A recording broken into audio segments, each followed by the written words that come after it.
Selamat pagi anak-anak, selamat berjumpa lagi di pembelajaran tematik tema 7 peristiwa dalam kehidupan, subtema 2 peristiwa kebangsaan masa penjajahan, pembelajaran 3 dan pembelajaran 4 anak. Nah, bagaimana kabarmu hari ini anak-anak? Semoga semuanya dalam keadaan sehat ya. Sebelum pembelajaran kita mulai, mari kita berdoa terlebih dahulu supaya pembelajaran kita hari ini berjalan dengan lancar anak. Ya, baik, guru akan pimpin berdoa. Berdoa dimulai. Berdoa selesai. Anak-anak, tujuan pembelajaran kita hari ini yang pertama yaitu siswa mampu mengidentifikasi teks narasi sejarah melalui pertanyaan. Yang kedua yaitu peristiwa-peristiwa heroik setelah kemerdekaan dan proses pembentukan NKRI. Yang ketiga yaitu penjelasan unsur-unsur kebudayaan suku bangsa di Indonesia. Nah, yang keempat yaitu gerak pola lantai dalam tari tradisional. Nah, itulah nanti tujuan pembelajaran kita, anak-anak. Nah, untuk lebih jelasnya, mari kita perhatikan tayangan berikut ini. Anak-anak, kita akan belajar pendalaman materi tema 7 peristiwa dalam kehidupan, subtema 2 peristiwa kebangsaan masa penjajahan, pembelajaran 3 dan 4. Nah, pertama kita akan pelajari tentang bahasa Indonesia yaitu mengidentifikasi teks narasi sejarah melalui pertanyaan. Untuk membuat pertanyaan yang sesuai dengan informasi yang disajikan dalam teks, kamu perlu memahami isi teks dengan seksama. Setelah itu, gunakan kata tanya 5WIH. Yang terdiri atas kata tanya apa, siapa, di mana, kapan, mengapa, dan bagaimana untuk membuat pertanyaan. Itulah tadi cara mengidentifikasi teks narasi sejarah melalui pertanyaan, dan selanjutnya kita akan mempelajari tentang kata tanya. Apa itu kata tanya? Kata tanya adalah kata tanya dipakai dalam kalimat tanya untuk menanyakan sesuatu, baik itu orang atau benda, perbuatan atau tindakan, keadaan atau situasi, dan sebagainya. Nah, itu tadi kata tanya anak-anak. Yang sekarang apa yang dimaksud dengan kalimat tanya? Kalimat tanya adalah kalimat yang di dalamnya terkandung sebuah pertanyaan kepada pihak lain yang diajukan untuk memperoleh jawaban dari pihak yang ditanya. Nah, kata tanya terdiri dari apa? Untuk menanyakan benda, terus kapan? Untuk menanyakan waktu, di mana untuk menanyakan tempat, siapa untuk menanyakan orang, mengapa untuk menanyakan keadaan, bagaimana untuk menanyakan sebab. Itulah kata tanya. Nah, selanjutnya kita akan menuliskan kesimpulan teks narasi sejarah. Yang dimaksud dengan kesimpulan adalah inti dari suatu bacaan. Kesimpulan dapat memudahkan seseorang untuk memahami garis besar teks secara keseluruhan. Untuk menulis kesimpulan, kamu perlu menentukan pertama itu ide pokok dari setiap paragraf dalam teks. Setelah itu, sampaikanlah ide pokok tersebut ke dalam beberapa kalimat menggunakan bahasamu sendiri. Itulah tadi cara menuliskan kesimpulan anak-anak, yaitu dengan menentukan ide pokok dari setiap paragraf dalam teks. Baiklah anak-anak, selanjutnya kita belajar IPS ya anak-anak tentang peristiwa-peristiwa heroik setelah kemerdekaan. Nah, di sini ada beberapa peristiwa yang ada di Indonesia ya anak, yaitu peristiwa heroik di Yogyakarta. Pada tanggal 26 September 1945, sejak pukul 10 WIB mereka menuntut agar Jepang menyerahkan semua kantor kepada pihak Indonesia. Itulah peristiwa heroik yang ada di daerah Yogyakarta. Selanjutnya peristiwa heroik yang ada di Surabaya, yaitu pada tanggal 19 September 1945 terjadi insiden orang Belanda mengibarkan bendera merah putih biru di atap hotel. Rakyat menyerbu hotel dan menurunkan dan merobek warna bendera itu untuk dikibarkan kembali. Itulah peristiwa heroik di Surabaya. Nah, pada tanggal 15 Oktober 1945, pasukan Jepang melakukan serangan ke kota Semarang dan dihadapi oleh TKR dan Laskar Perjuangan lainnya. Untuk mengenang peristiwa itu, di Semarang didirikanlah Monumen Tugu Muda. Itulah namanya peristiwa heroik di Semarang, di mana di Semarang dikenal atau didirikan Monumen Tugu Muda. Ya, anak. Nah, selanjutnya peristiwa heroik yang ada di Aceh, yaitu pada tanggal 6 Oktober 1945. Di mana para pemuda dari tokoh masyarakat membentuk Angkatan Pemuda Indonesia yang namanya API, di mana di tempat-tempat yang telah mereka rebut, para pemuda mengibarkan bendera merah putih dan berhasil melucuti senjata tentara Jepang. Nah, selanjutnya ada peristiwa heroik di Bali ya anak-anak. Nah, pada bulan Agustus 1945, pemuda Bali membentuk organisasi AMI dan PRI, yaitu pada tanggal 13 Desember 1945 para pemuda merebut kekuasaan dari Jepang secara serentak, tetapi belum berhasil. Karena apa anak? Karena persenjataan Jepang lebih kuat daripada senjataan kita, yaitu daerah Bali anak. Yaitu terjadi pada tanggal 13 Desember 1945. Nah, selanjutnya ada peristiwa heroik di Sumbawa, di mana bentrokan fisik antara pemuda dan Jepang terjadi di Gempe, di Sape dan di Rabat. Itulah terjadi bentrokan fisik peristiwa heroik di Sumbawa. Anak-anak, masih kita dalam pelajaran peristiwa heroik, yaitu di Kalimantan. Rakyat Kalimantan berusaha menegakkan kemerdekaan dengan cara mengibarkan bendera merah putih, sehingga pada tanggal 14 November 1945 di Balikpapan berkumpul lebih kurang 8.000 orang. Nah, itu peristiwa heroik di Kalimantan.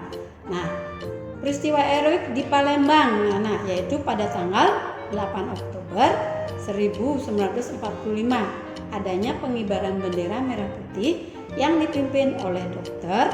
A.K. Ghani, yaitu dengan diumumkannya bahwa Sumatera Selatan berada di bawah kekuasaan RI. Nah, selanjutnya yaitu peristiwa di Makassar, anak. Nah, peristiwa heroik di Makassar terjadi pada tanggal 19 Agustus 1945, di mana Gubernur Samratulangi menyusun pemerintahan.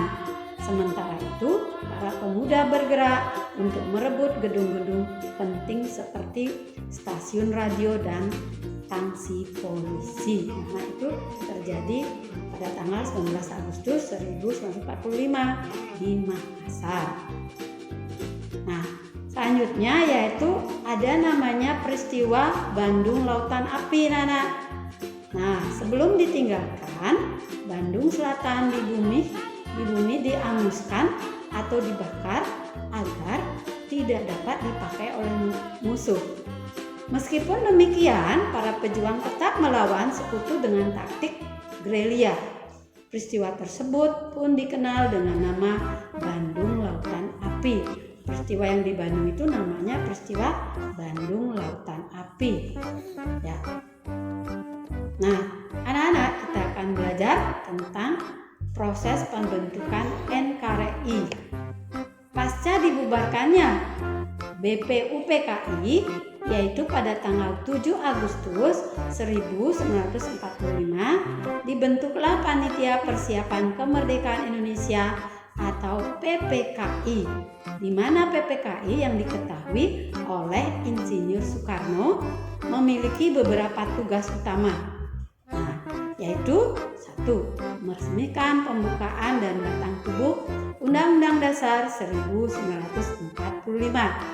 Yang kedua, tugasnya yaitu melanjutkan hasil kerja BPUPKI, serta yang ketiga, mempersiapkan segala sesuatu yang berhubungan dengan masalah ketatanegaraan bagi negara baru, yaitu Indonesia.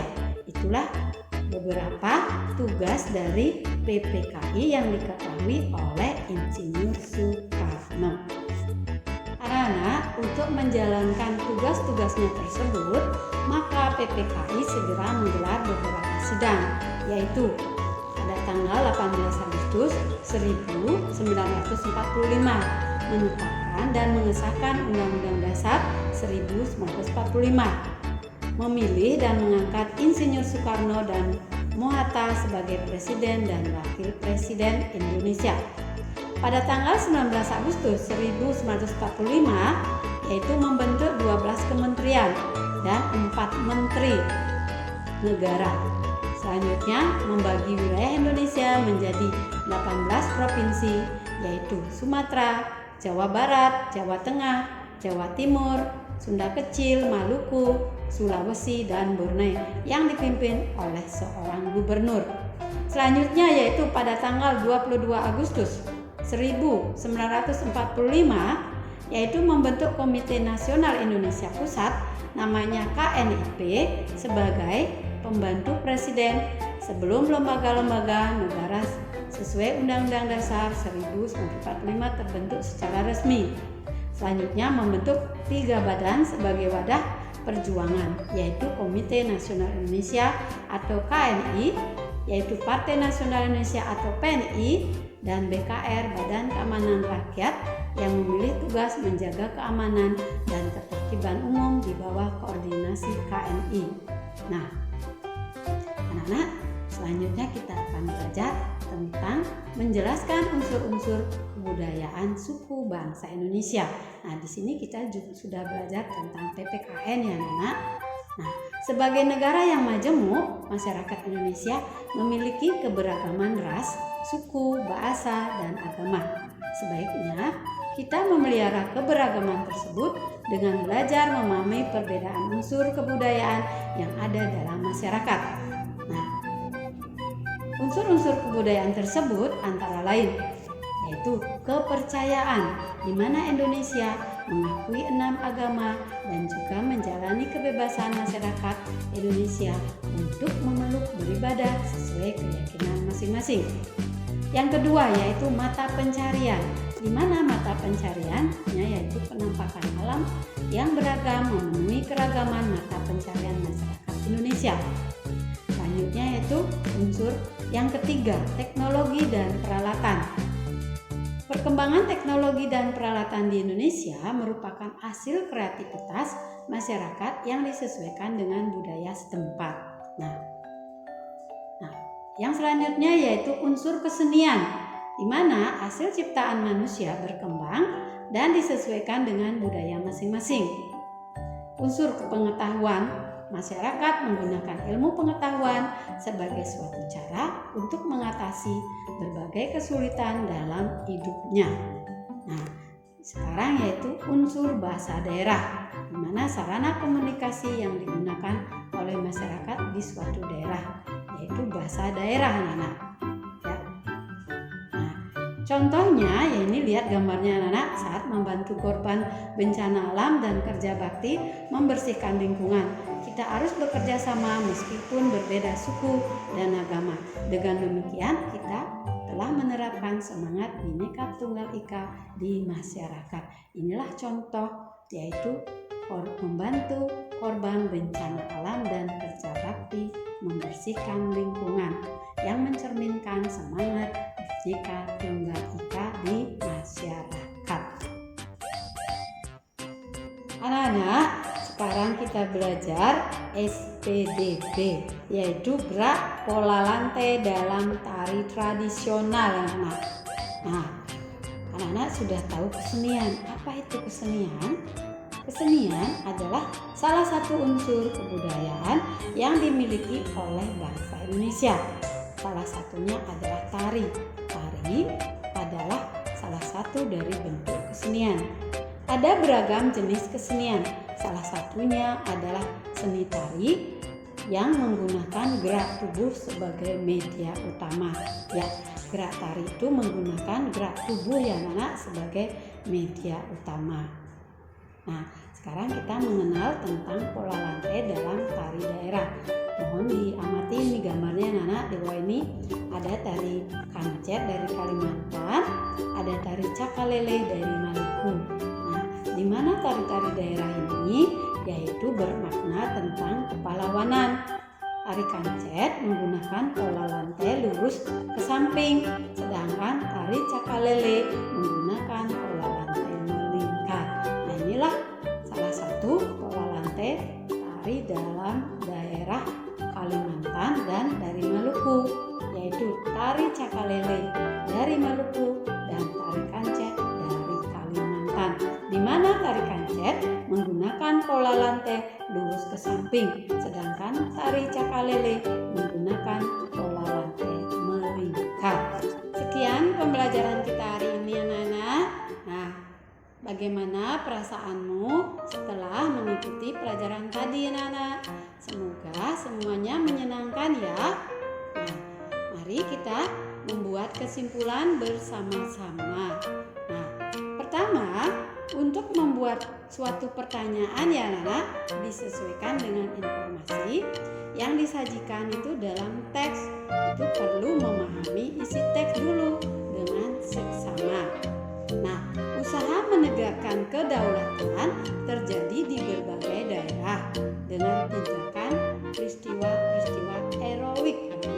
Nah, selanjutnya kita harus bangga karena suku-suku yang ada mempunyai budaya yang beragam, terlihat jelas dalam unsur-unsur masing-masing.